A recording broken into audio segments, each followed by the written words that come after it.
গরম ভাতের সঙ্গে যদি এই রকম বেগুন ভাপা থাকে তাহলে মনে হয় আর কিছুই লাগবে না, এতটাই টেস্টি হয় খেতে। আর যারা বেগুন খেতে একটু বেশি পছন্দ করেন তাদের কিন্তু আরও বেশি ভালো লাগবে।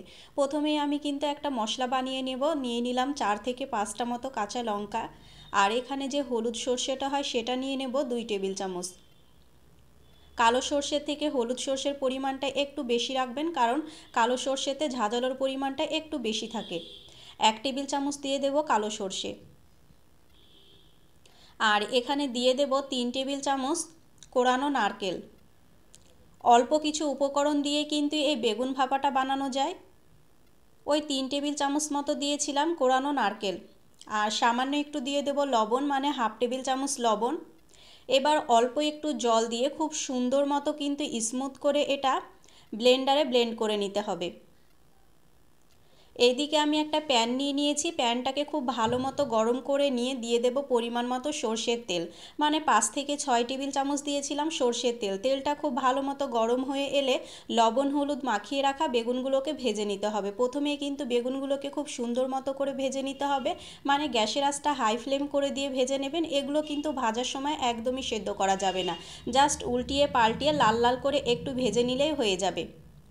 আর ভাজার সময় কিন্তু গ্যাসের আঁচটা হাই ফ্লেমে রাখবেন, তাহলে কিন্তু কালারটা চলে আসবে, কিন্তু ভেতর থেকে সেদ্ধ হবে না। যেহেতু এটা পরবর্তীতে আবার ভাপানো হবে, সেই কারণে কিন্তু এই পর্যায়ে সেদ্ধ করে নেওয়ার কোনো প্রয়োজন নেই। আমার কিন্তু বেগুনগুলো ভেজে নেওয়া হয়ে গিয়েছে। দেখুন আমি কিন্তু খুব সুন্দর মতো করে লাল লাল করে ভেজে নিয়েছি, কিন্তু আমার বেগুনগুলো এখনও সেদ্ধ হয়নি। গ্যাসের আঁচটা হাই ফ্লেম করে দিয়ে খুব ভালো মতো করে ভেজে নিতে হবে। এক এক করে আমি সমস্ত বেগুনগুলো তুলে নিলাম। এবার যে পাত্রটায় আমি বেগুনটা ভাপাতে দেব, সেই পাত্রটায় যে মশলাটা আমি রেডি রেখেছিলাম, মানে সর্ষে বাটাটা, সেটাই ঢেলে দিলাম। অল্প একটু জল দিয়ে দিলাম। জলের পরিমাণটা এখনই দিয়ে দেবেন, কিন্তু বেশি জল একদমই দেবেন না। মিক্সিং জারটা ধুয়ে জাস্ট অল্প পরিমাণে জল দিলেই হয়ে যাবে। দিয়ে দিলাম 1 টেবিল চামচ হলুদ গুঁড়ো, 1/2 টেবিল চামচ লবণ। লবণটা একটু ব্যালেন্স বুঝে দেবেন, যেহেতু ফার্স্টে লবণ দেওয়া আছে।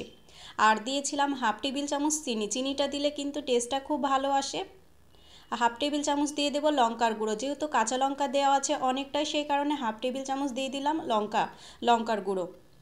আর দিয়েছিলাম 4 টেবিল চামচ সর্ষের তেল। আমি আবারও কয়েকটা কাঁচা লঙ্কা দিয়ে দিলাম। এই সর্ষের সঙ্গে কিন্তু কাঁচা লঙ্কাটা দিলে খেতে বেশি ভালো লাগে, সেই কারণে কিন্তু আমি কাঁচা লঙ্কার পরিমাণটা একটু বেশি দিয়েছি। আর এখানে 2 টেবিল চামচ আমি টক দই দিয়েছিলাম, সেটা একদমই স্কিপ হয়ে গিয়েছে, দেখানো হয়নি। সমস্ত কিছুকে খুব ভালো মতো মিশিয়ে নিয়েছি। এবার মেশানো হয়ে গেলে ভেজে রাখা এক এক করে বেগুনগুলো দিয়ে দেব। বেগুনগুলোর সঙ্গে খুব সুন্দর মতো মশলাটা মিশিয়ে নিতে হবে।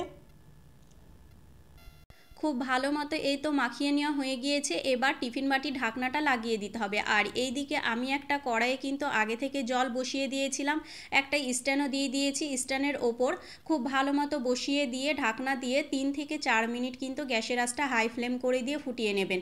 3 থেকে 4 মিনিট হাই ফ্লেম ফুটিয়ে নেওয়ার পর গ্যাসের আঁচটা মিডিয়াম ফ্লেমে 10 থেকে 12 মিনিট ফুটিয়ে নিলেই কিন্তু হয়ে যাবে। এবার আমার কিন্তু ভাপে দেওয়ানো হয়ে গিয়েছে। এবার পুরোপুরি ঠান্ডা হয়ে না আসা পর্যন্ত কিন্তু টিফিন বাটির মুখ একদমই খুলবেন না। পুরোপুরি ঠান্ডা হয়ে এলে এই তো গরম গরম কিন্তু গরম ভাতের সঙ্গে এই রকম যদি বেগুন ভাপা থাকে তাহলে মনে হয় আর কিছুই লাগবে না। খেতে কিন্তু খুব টেস্টি হয়। আপনারা একবার হলেও এভাবে বেগুন ভাপা ট্রাই করে দেখতে পারেন।